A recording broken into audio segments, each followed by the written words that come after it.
What's going on, guys? Brandon here from B&T's Radical Bows and Pythons, and today we're going to talk about rats, mice, and ASFs.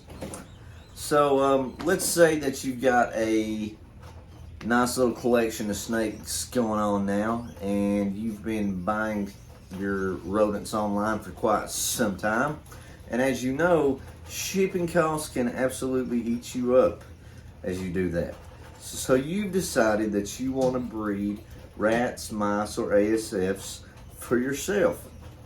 Today, we're going to talk about all how to do that. Stay tuned.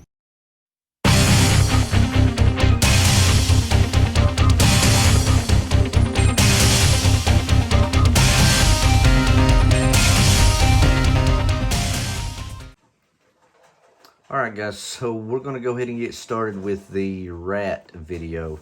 As you can see here, I have a lab rat cage. This is what I personally recommend for any type of rat,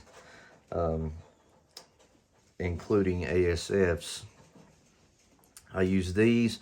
I also use 10-gallon tanks, and I also use handmade rat racks, and I also use a 55-gallon grow out aquarium for my large to medium sized rats that I grow out for my boa constrictors.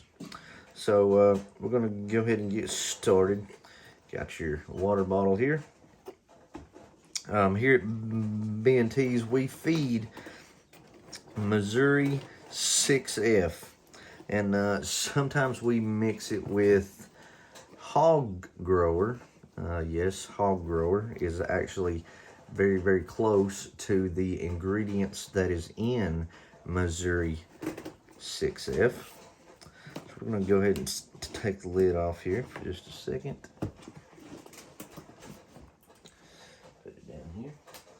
So in here we have a trio. We have a male, a female, and another female. And there's actually 2 litters here. There's one that has these little pups, and there's one that have pinkies right over here in the corner. These guys are very tame, easy to handle, all that good stuff. I love rats. They're very intelligent. What we keep them on here is just normal pine shavings that you can get at the co-op or Tractor Supply or any of your garden center stores. And also underneath that we use what is called PDZ, and it is actually a it's for horse stalls, and it helps the smell a whole lot. You can find that at Tractor Supply as well. We like to put that under our pine shavings here, and it's completely natural, will not harm any of these animals at all. So once these little guys get good and weaned, which they're not yet, but they're pretty close to being weaned, we will actually put them in their own cage to grow out a little bit. And then once they become a little bit over a size small, I will put them in the 55-gallon aquarium I have over here that I'll show you here in just a few minutes, to grow into a medium and a large adult rat, so that they can potentially be fed off to the boa constrictors. Now mind you, we do not feed live here at B&T's. We actually either pre-kill or euthanize and freeze our rodents. And that is for the rats. Going on to the mice. All right, and here we have our mice containers. These are also lab cages for mice. You can find these type of cages for the rats, which are the bigger ones, and the mice, which are these, at triplelreptile.com, or you can find them at reptilebasics.com.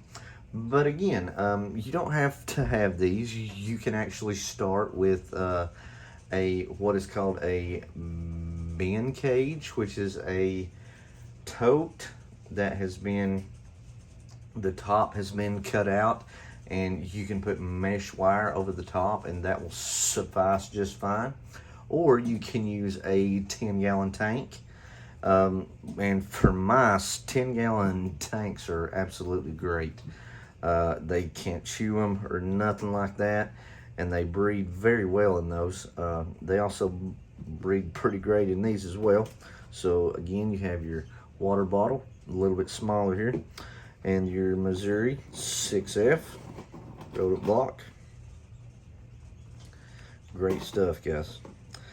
All right, and here we have another trio. Rats and mice, I like to keep in trios. That's 2 females and a male. As you can see, I think this one right here. Nope, wrong one. This one. This is your male. As you can see, the little you-know-what's on it. And these are the females. As you can see, the teats on those, if you can. I don't know if you can or not. Anyways, it's probably not good to hold them up by the tail like that. I normally just pick them up by the body, but for showing you all the genitalia, I wanted to hold them by the tail. So down here we got some little fuzzies and pinkies. Well, actually just fuzzies right now. And again, we just keep them on regular old pine shavings that you get at the co-op or a Tractor Supply, and we keep them on the PDZ, which is underneath this, and it will help with the smell. Now, in breeding mice, you can get anywhere from 7 to 14 babies, is around about how many I've had here at B&T's. As far as rats, I've had anywhere from about 10 to 14 as well per litter. And again, if you have 2 of these litters in here, like this one is, you could have, a good 28 babies topped out. But these guys are getting a little bit older, so they're slowly not having as many babies, of course, but that's okay.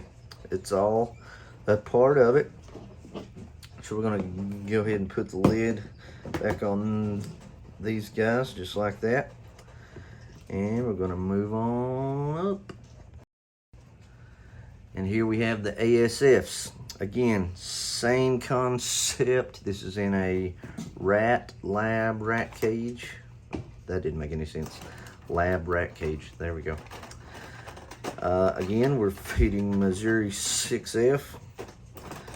I'll show you the Mazuri mixed with a hog grower here in just a few minutes.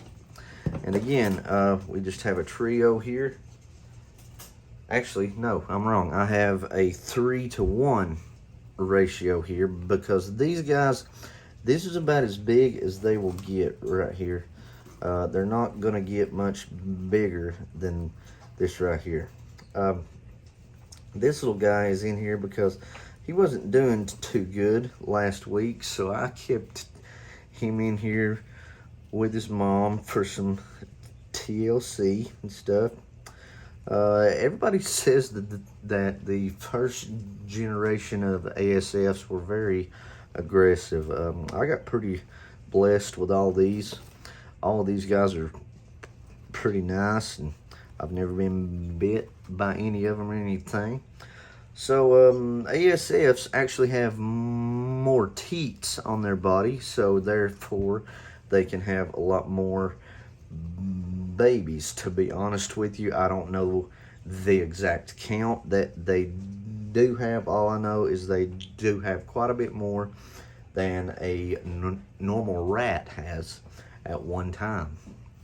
And again, same concept. We have pine shavings, and underneath all this we have the PDZ, which helps with that smell. ASFs rarely smell anyways. They're actually very good about that. Keeping them, there is not a lot of smell. Your mice and your rats, you're gonna have smell, guys. It's just part of keeping them. If you don't change, I change mine at least once a week, and it helps out on that smell tremendously. If you're going on like 2.5 weeks, your place is gonna be reeking. Just a heads up on that.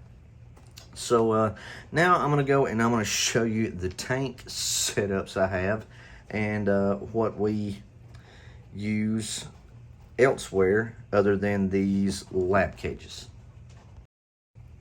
Alright guys, and now we have our mouse tanks. So here we have the 10-gallon aquarium with, and I have a mesh lid here that goes over top of it just like this. And it has locks on each side that I have that look like this. These are just aquarium locks. They work absolutely awesome. These little guys are so sweet. All these in here are girls. And buddy, let me tell you, mice will eat you out of house at home. So again, they're eating Mazuri 6F rodent block and the hog grower.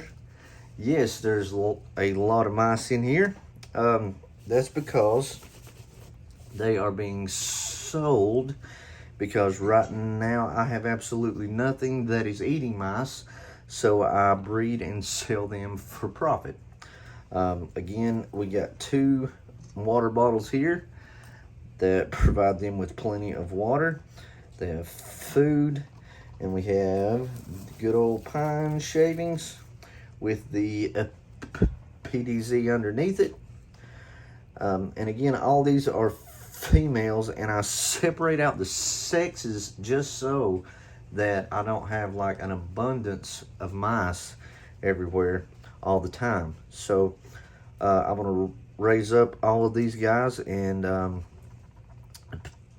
people are all the time, you know, hitting me up for different size mice. So I try to have different sizes all the time. Like, for example, these are a lot bigger than these little guys right here. So here you have a hopper, and here you have an adult. Come on, I don't know. There you go.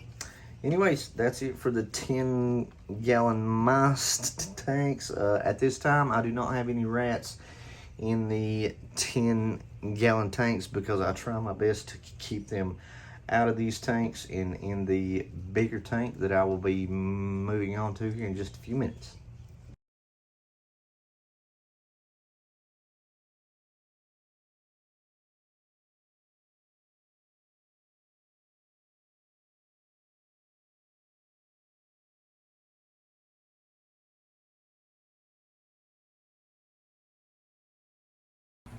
Alright guys, so earlier I was telling you about a 55-gallon aquarium I have. Here it is. Right over here we have a 32-ounce water bottle, and that is actually stuck on there with Velcro tape. Awesome, it works great. I can just rip it off there, change out the water every day and stuff. Here's a bunch of rats laying in there. All smalls right now, small to mediums. They're growing up pretty well. And again, I just use the pine shavings and a PDZ up underneath that. We use the Mazuri and the hog grower to feed them with, water them all the time, make sure they're good and healthy, growing good. And that's it, guys. All right, guys, just a few short little tips here on breeding your rats and mice and ASFs. I've heard a lot of people have issues of leaving the males in with the females after the females have gave birth, and the males will eat the babies. I personally have never had that issue with rats or mice or ASFs. I've just never had that issue. If you think that will occur, simply just take out your male, put him in another enclosure, wait till your offspring are weaned, and then put your offspring in another enclosure, put your male back in with the females you had him with. You should be totally fine, and that goes for the mice and rats. As far as males, ASFs, males can be kept together, from my understanding. A friend of mine, Keeper Kane, has a great YouTube video on this. I highly encourage you to go check him out. It's Keeper Kane on YouTube. Excuse me. And he has a great family friendly channel. Awesome guy. Check him out. So also on the males, on the rats and mice, do not, I repeat, do not keep your males together. They will literally fight to the death. Just don't do it, guys. It would be a massacre. Just don't do it. As far as pulling out your weaned, be absolutely sure they are completely eating and drinking on their own. If they're not, leave them in there, because the minute you pull them out too soon, they're going to die on you, and you just lost all of those rats or mice or ASFs. You just lost them all. So be cautious of that. Reptile Army, get you a shirt, man. Brian Barczyk, reptilearmy.com. Check him out. He's a great guy. Great merch. Join the movement. Keep these animals up and going. Keep USARK. Join it. Just do it. Great thing. It keeps our laws up and going for us to keep these amazing, incredible animals. Reptiles, of course, is what I'm talking about with USARK. Anyways, guys, I hope this video was helpful. If you have any questions at all, comments, concerns, I urge you to get on the Facebook page. It's B&T's Radical Boas and Pythons Facebook page, and we also have a group chat that I would love for you to join as well on there. Again, you can like, comment, and subscribe to my channel. That would be greatly appreciated. You can also reach me at btradicalboas@yahoo.com. That's btradicalboas@yahoo.com for any questions at all that you have about breeding rats, mice, and ASFs. I would be more than glad to help you. I would be more than glad to set you up with breeders, breeding stock, I should say. And if you need any help, just let me know. Until next time, we'll see you guys later.